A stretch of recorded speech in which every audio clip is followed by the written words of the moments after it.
আসসালামু আলাইকুম। বিকেলের নাস্তা কিংবা বাচ্চাদের টিফিন নিয়ে আমাদের অনেক বেশি টেনশন থাকে, বিশেষ করে মায়েদের।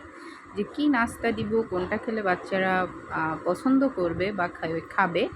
এই নাস্তাটা আপনি কিন্তু বানিয়ে দিতে পারেন। দেখবেন একদম ছোট, একদম পিচ্চি, আমার ঘরে 18 মাসের বেবিও খুবই পছন্দ করছে, যেহেতু নরম এবং তুলতুলে হয় খুবই। তো এর জন্য আমি চলেন আপনাদের দেখিয়ে দেই কি কি লাগছে। তো এখানে আমি সুজি নিয়ে নিয়েছি, তো এটা পরিমাণ অনুযায়ী নেবেন যার যতটুকু প্রয়োজন। আর দিয়ে দিচ্ছি হচ্ছে আটা। এখানে আমি লাল আটা দিছি, কারণ হচ্ছে আমার বাসায় লাল আটাটাই খাই, সেজন্য আপনারা চাইলে আটা ময়দা যে কোনোটাই দিতে পারেন। তারপর দিচ্ছি পরিমাণ মতো লবণ এবং গুঁড়া দুধ। চাইলে আপনারা এখানে হচ্ছে পানির পরিবর্তে লিকুইড দুধটাও ব্যবহার করতে পারেন।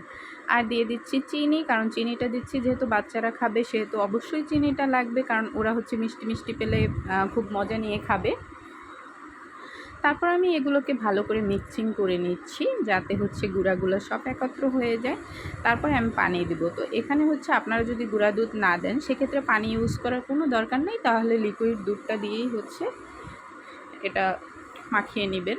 তো আমি এখন হচ্ছে পানি দিয়ে দিচ্ছি।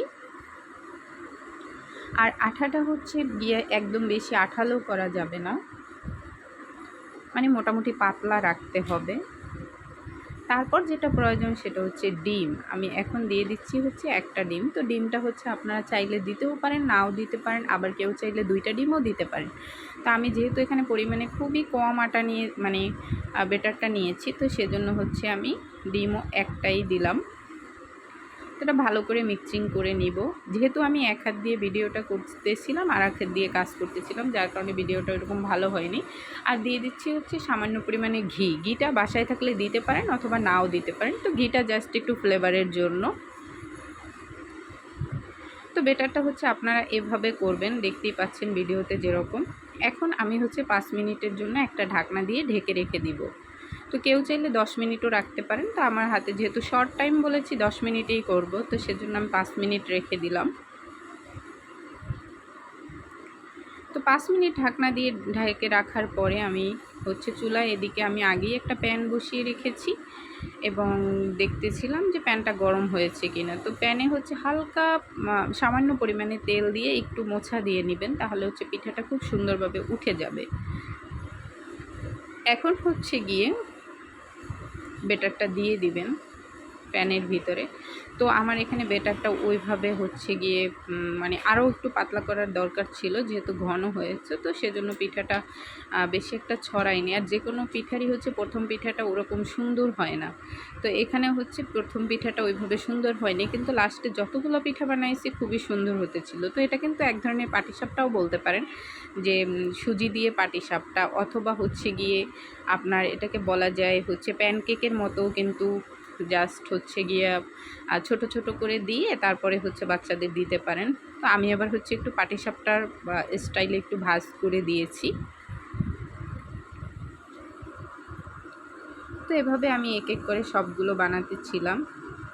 তো পিঠার প্রথম দিকে 2-1টা একটু খারাপ হয়, তো পরবর্তীতে পিঠাগুলো খুবই সুন্দর হতেছিল, যেটা আপনারা ভিডিওতে শুরুতেই দেখেছেন যে কতটা দেখতে মানে সুন্দর হয়েছিল।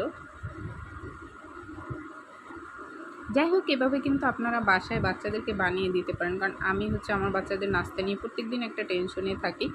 তো এইটা হচ্ছে গিয়ে হঠাৎ করে আমি মাথায় আসলো এবং বানিয়ে দিলাম। আমার বাচ্চারা খুবই পছন্দ করেছে।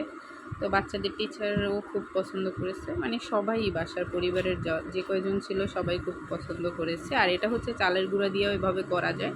তো আমার কাছে মনে হলো যে সুজি দিয়েই আমার কাছে বেশি ভালো লাগছে চালের গুঁড়াটার থেকেও। আর এটা হচ্ছে গিয়ে চালের গুঁড়া করো, ব্লেন্ডার করো, এই সেই মানে হেন তেন অনেক টাইমের একটা ব্যাপার থাকে। তো যেহেতু সুজি ছোটো বাচ্চাদের ঘরে থাকেই, বা আমাদের সবার ঘরেই সুজিটা মোটামুটি থাকে। আর যে যে উপাদানগুলো ছিল সবগুলোই কিন্তু একদম হাতের কাছের উপাদানই, কারণ প্রত্যেকটা গৃহস্থের ঘরেই কিন্তু এই উপাদানগুলো সচরাচর রান্নাঘরে থাকে। তো এটা দিয়ে এভাবে হচ্ছে একটু আনকমনভাবে বাচ্চাদেরকে বানিয়ে দেবেন, অথবা ঘরের যে অন্যান্য সদস্য আছে তাদেরকেও বানিয়ে দেবেন, দেখবেন ভাল লাগবে। এই তো আজকে এ পর্যন্তই। ভালো থাকবেন, সুস্থ থাকবেন। আল্লাহ হাফেজ।